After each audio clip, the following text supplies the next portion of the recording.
Hello cravings! Dahil ang tagal ko nang nagke-crave dito, samahan nyo akong magluto ng super cheesy birria tacos. Unahin nating hiwa-hiwain ang ating baka. Kahit ano pong parte ng baka, basta may mga laman. Ang gamit ko po dito ay shoulder. Lalagyan natin ito ng asin, ng paminta at ng paprika powder.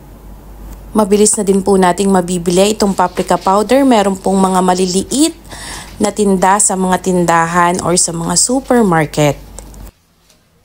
At lutuin na natin to, konting mantika lang. Then isisir muna natin sa medium heat lamang for 5 minutes on each side. Ilalagay ko na rin yung ating dahon ng laurel, sibuyas, bawang at ang gamit natin dito ay seasoning mix for tacos.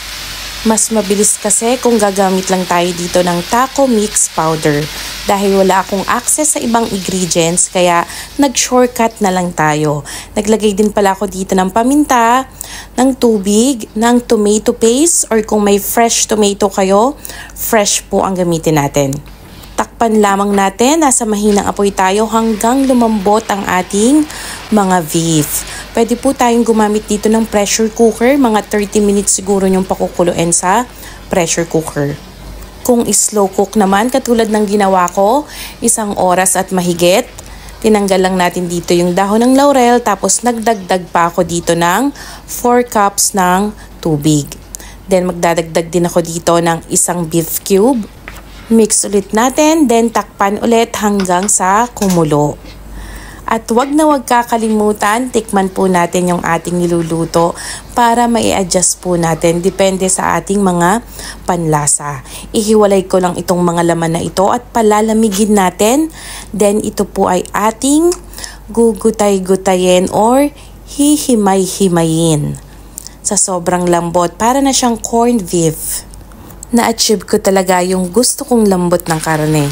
Then plain tortilla, isawsaw lang natin sa sabaw at ilalagay natin sa pan. Kahit ano pong pan yan, basta umiinit ay pwedeng-pwede.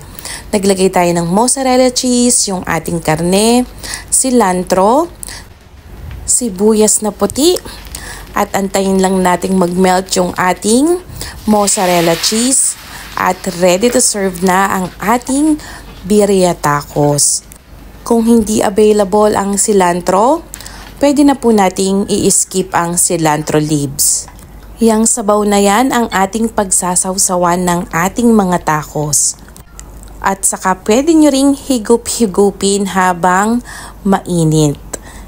Sana po cravings ay masubukan nyo rin. Talaga naman ay grabe. Talagang cravings satisfied.